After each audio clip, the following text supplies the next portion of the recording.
सुबह शाम खाना बनाते समय अगर आपके किचन का भी ये सेम हाल होता है तो ये वीडियो आपके काफ़ी काम में आने वाला है।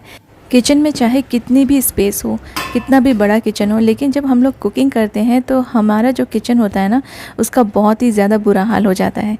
लेकिन इसको आसानी से कैसे हम लोग साफ़ कर सकते हैं, आज आपके साथ शेयर कर रही हूँ। चलिए स्टार्ट करते हैं आज का वीडियो। हेलो गाइस, नमस्ते एंड वेलकम बैक। उम्मीद करती हूँ कि आज का जो वीडियो है ना, उससे आपको कुछ क्लीनिंग टिप्स मिलेगी और आप अपने किचन को आसानी से साफ़ कर पाएंगे।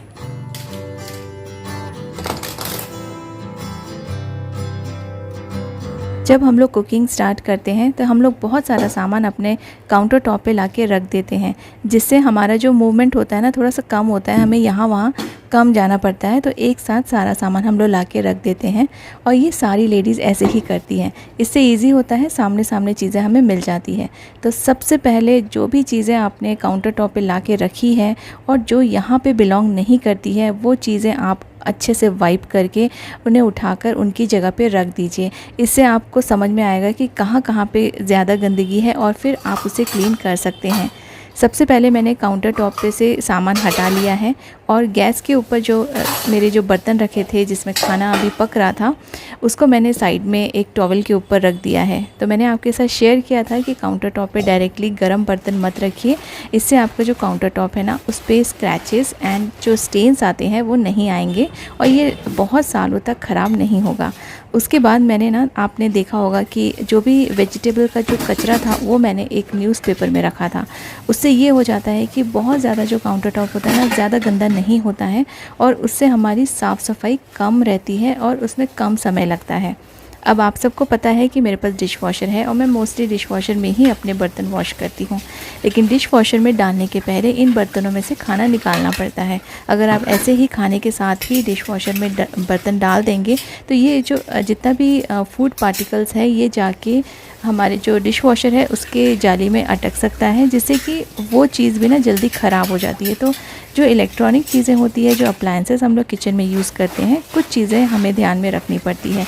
इसलिए जितना भी खाना फूड जो भी बर्तनों में लगा रहता है, जो भी बर्तन हम यूज़ कर रहे हैं और आपको डिश वॉशर में डालना है, उसमें से फूड अच्छे से पानी से रिमूव करके आप फिर उसे डिश वॉशर में लगाइए। इससे आपको जो डिश वॉशर है वो भी सालों साल ख़राब नहीं होगा, मेंटेन रहेगा। यहाँ पे कुछ बर्तन ऐसे हैं जो मैं हाथ से ही वॉश कर लूँगी, लेकिन मोस्टली बर्तन 99% जो बर्तन है ना, मैं डिश वॉशर में डाल देती हूँ। जैसे ये वेजिटेबल का जो बॉक्स है, प्लास्टिक का बॉक्स है, इसको मैं हाथ से वॉश कर लूँगी। लेकिन ऐसे बहुत सारे प्लास्टिक के कंटेनर्स आते हैं जो डिश वॉशर सेफ़ रहते हैं, जिनको आप इजीली डिश वॉशर में दूसरे बर्तनों की तरह वॉश कर सकते हैं और उसमें ना बहुत अच्छे से चीज़ें वॉश हो जाती हैं।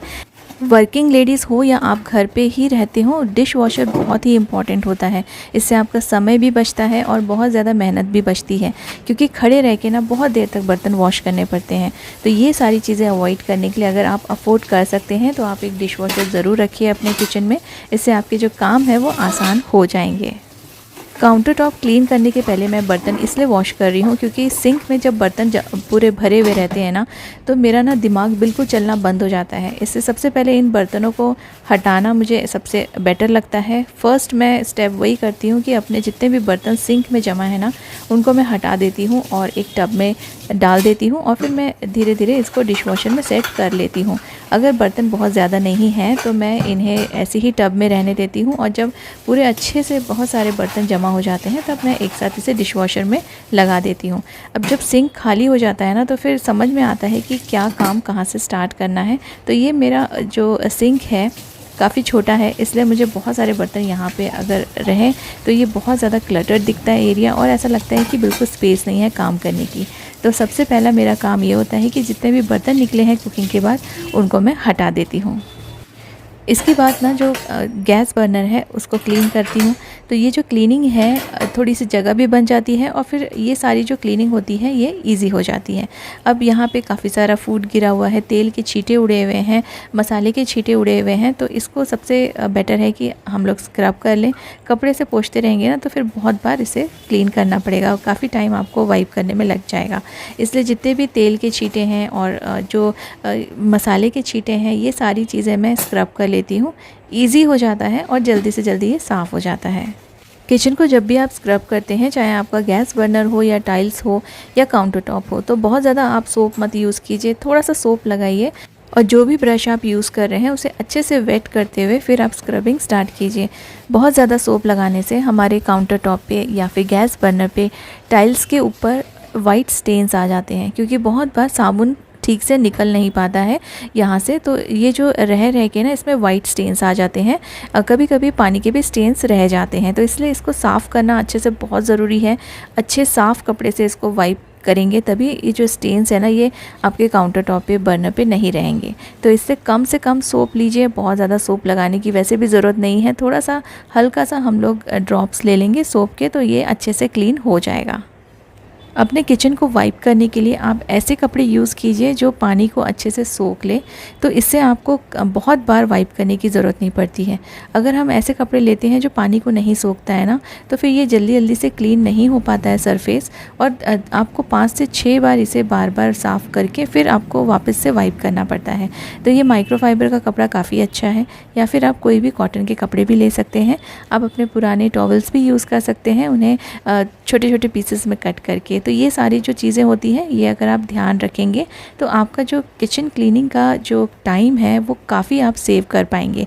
इससे आप ज़्यादा टायर्ड भी नहीं होंगे, क्योंकि बहुत ज़्यादा साफ़ सफाई करते करते हम लोग को टायर्ड भी फील होने लगता है। तो कुछ टिप्स आप यूज़ कीजिए जिससे कि आपका जो किचन की सफाई है कुकिंग के बाद की, वो आसानी से हो जाएगी।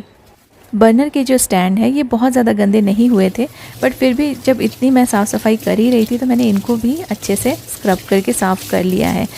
कभी कभी इन सब में छोटा मोटा कुछ भी चीज़ लगा रह जाए और हमें दिखता नहीं है, इसलिए इसे वॉश कर लेना ही बेटर है, जिससे कि ना आपके घर, आपके जो किचन है उसमें चींटियाँ या फिर कॉकरोच नहीं आएंगे।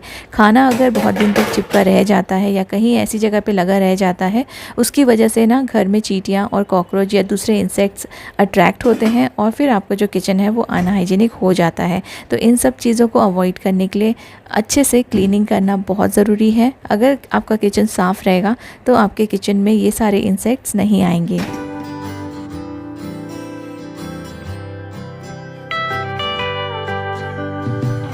कुछ चीज़ें मैं अपने गैस के बिल्कुल पीछे हैंग करके रखती हूँ, जैसे लाइटर, सिजर्स, ये सारी चीज़ें। इस पे भी थोड़ा बहुत तेल के छींटे उड़ जाते हैं, तो जब भी कुकिंग हो जाती है ना इनको भी मैं हटा के, टाइल्स तो मैं वाइप कर ही लेती हूँ, टाइल्स को भी अच्छे से मैंने स्क्रब किया था अभी आपके सामने, लेकिन ये सारी चीज़ें भी मैं अच्छे से वाइप करके फिर हैंग कर देती हूँ, जिससे कि इसमें भी अगर कुछ लगा होगा तो रिमूव हो जाएगा।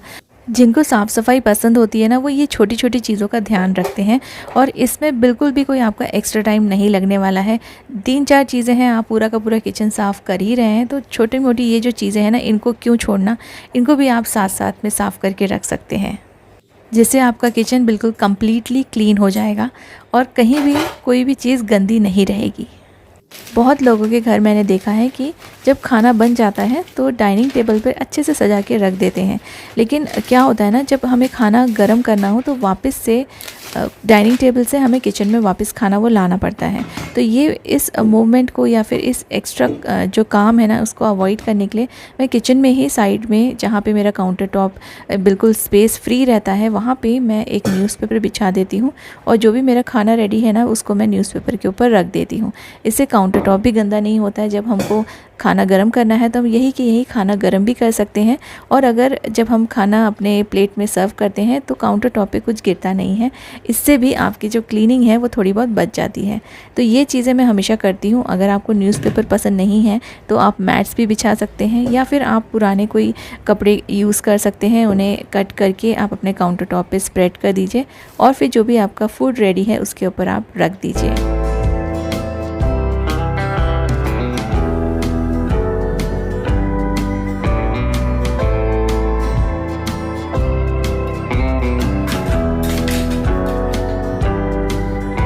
काउंटर टॉप भी क्लीन हो गया है और डिश वॉशर भी अभी मैंने स्टार्ट कर दिया है। बस ये जो आखिरी की जो साफ़ सफाई थी, जहाँ पे मैंने बर्तन रखे हुए थे, इसको भी अच्छे से वाइप कर लूँगी। और जो ये मेरा डस्टिंग का कपड़ा है जो मैं किचन वाइप करती हूँ, इससे इसको भी अच्छे से मैं वॉश करके ड्राई करके रख दूँगी। इसे आप जब भी यूज़ करते हैं ना, इसको अच्छे से वॉश करके रखिए। कई बार इसमें खाना चिपका रह जाता है और फिर इसको वापस से आप यूज़ करेंगे तो आपका काउंटर टॉप क्लीन नहीं होगा और ज़्यादा गंदा होगा। तो जितना साफ़ सफाई आप छोटी छोटी बातों का ध्यान रखेंगे, उतना आप अपने किचन को मेंटेन कर पाएंगे। और साफ़ किचन रहता है ना, तो इसको दोबारा से फिर यूज़ करना और यहाँ पे फिर इवनिंग के समय वापस से खाना बनाने आना आपको बोझा नहीं लगेगा, बर्डन नहीं लगेगा।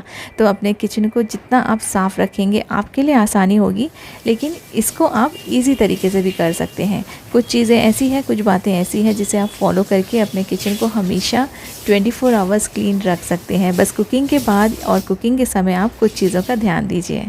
उम्मीद करती हूँ कि मेरे इस किचन क्लीनिंग रूटीन से आपको भी थोड़ी बहुत हेल्प मिलेगी और इन टिप्स को फॉलो करके आप अपने किचन को क्लीन रख सकेंगे।